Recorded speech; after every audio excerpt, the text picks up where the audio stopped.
Hello students, तो आज का हमारा टॉपिक है मीन वैल्यू थ्योरम। और मीन वैल्यू थ्योरम एक्सटेंशन होता है रोल्स थ्योरम का। तो आइए मीन वैल्यू थ्योरम को ध्यान से समझते हैं। क्या है mean value theorem?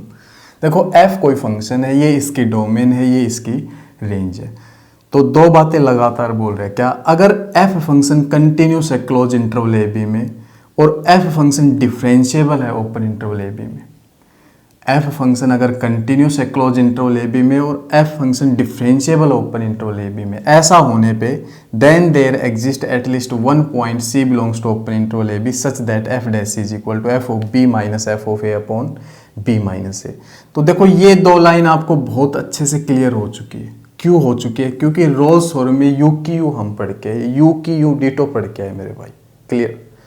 Rolle's theorem में तीसरी बात क्या होती थी? F of A is equal to F of B होता था। यहां पे हम अपनी तरफ से एक बात और ऐड कर सकते हैं कि F of A not equal to F of B. ये भी हम यहाँ पे पढ़ने वाले हैं, ये चीज भी हम पढ़ने वाले हैं। क्लियर? तो देखो, तीन बातें हो चुकी, तीनों बातें समझ में आ गई बहुत अच्छे ढंग से। बट ये चीज समझ में नहीं आ रही, ये बिल्कुल समझ में नहीं आ रही, ये क्या कह रहे हैं। तो एक बार इसको ज्योमेट्रिकली देखते हैं, सब कुछ समझ में आ जाएगा आपको बहुत अच्छे ढंग से। ज्योमेट्रिकली देखो इसको एक बार। ये आपका x एक्सिस, ये आपका y एक्सिस। तो y is equal to F X, मैं यहाँ पे कोई फंक्शन ले रहा हूँ और उसका ये कर्व, ठीक है। तो क्लोज इंटरवल ए बी है, तो ये पॉइंट ए लिया मैंने। अगर x a होगा तो y एफ ऑफ ए होगा मेरे भाई, और x आपका b होगा तो y क्या होगा? F of b। x a लगाओगे तो y F of A, x b लगाओगे तो y एफ ऑफ b।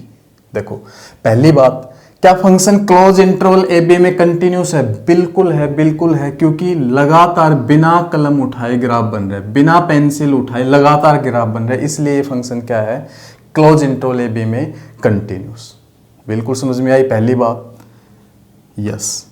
दूसरी बात, क्या function open interval A B में डिफरेंशिएबल है? बिल्कुल है, क्योंकि स्मूथ ग्राफ है, शार्प नहीं है। शार्प मतलब हमने मॉडुलस फंक्शन सीखा था, मॉडुलस फंक्शन नॉट डिफरेंशिएबल होता है, नॉट डिफरेंशिएबल फंक्शन होता है, पढ़ा है हमने ये। मॉडुलस फंक्शन क्या होता है? नॉट डिफरेंशिएबल होता है, ठीक है।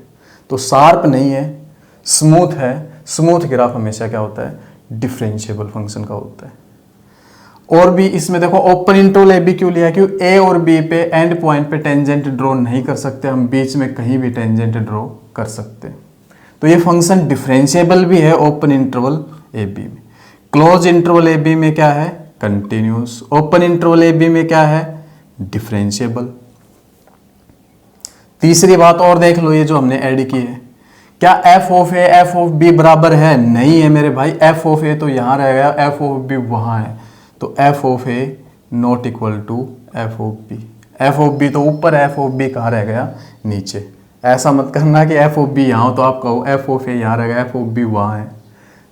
ये तो इक्वल हो जाते, रोल्स थ्योरम में पढ़ के आए, इक्वल हो जाते ये। तो तीनों बातें हो गई और समझ में भी आ गई, और पहले से भी समझ में आ रही थी, कोई ज़्यादा खास बात थी नहीं। अब इसका मतलब समझना है हमें, तो इसका मतलब समझता है कम से कम एक पॉइंट सी, ये बी है आपका, कम से कम एक पॉइंट सी ये ले लिया मैंने। तो सी पे क्या होगा? ये एफ ऑफ सी। सी पे क्या होगा? एक्स सी लगाओगे तो Y F of C.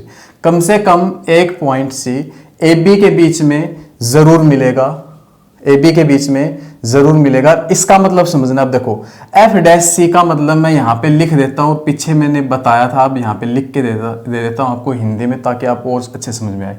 F dash सी का मतलब क्या है? टेंजेंट का स्लोप, टेंजेंट का स्लोप पॉइंट सी पर, टेंजेंट का स्लोप पॉइंट सी पर। एफ डैश सी का मतलब क्या है? टेंजेंट का स्लोप पॉइंट सी पर। तो देखो, इसको समझते हैं। F dash C is equal to 0 होता था रोल्स थ्योरम में, तो मैंने रोल्स थ्योरम में बताया तो था कि ये टेंजेंट का स्लोप पॉइंट सी पर है, और कुछ ऐसे ग्राफ बनाया था, याद हो आपको? टेंजेंट का स्लोप पॉइंट सी पर है जो पैरेलल टू एक्स एक्सिस है। 0 क्या था? टेंजेंट का स्लोप पॉइंट सी पर। एफ डैश सी मतलब टेंजेंट का स्लोप पॉइंट सी पर जो क्या है 0, और वो 0 क्यों है, क्योंकि ये टेंजेंट किसके पैरेलल था, एक्स एक्सिस के।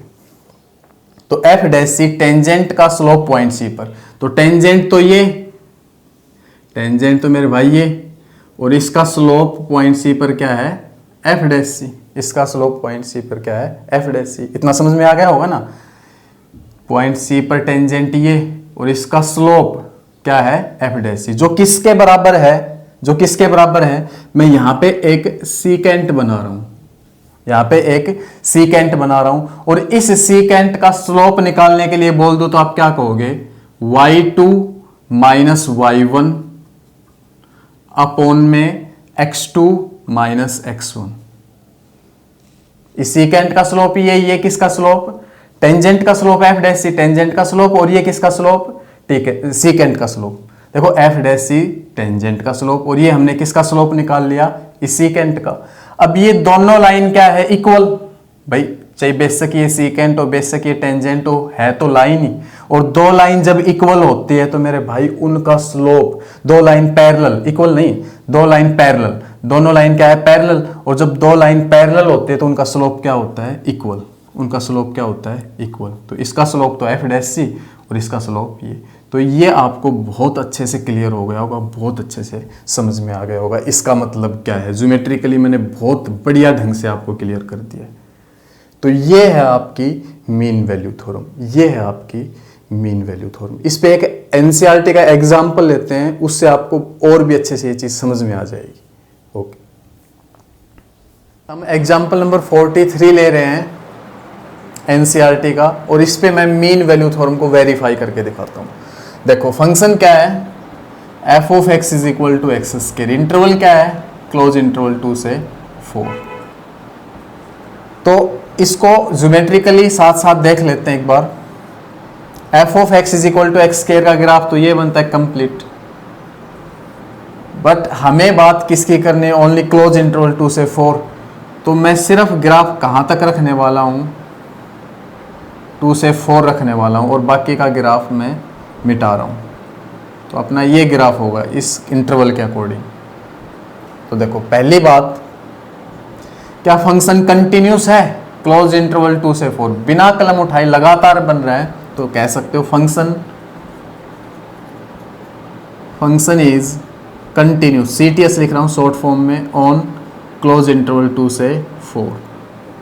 दूसरी बात, क्या फंक्शन डिफरेंशिएबल है, ओपन इंटरवल 2 से 4 बिल्कुल है, स्मूथ ग्राफ है, शार्प नहीं है, स्मूथ है शार्प नहीं, इसलिए क्या है डिफरेंशिएबल। लिख सकते हो फंक्शन इज डिफरेंशिएबल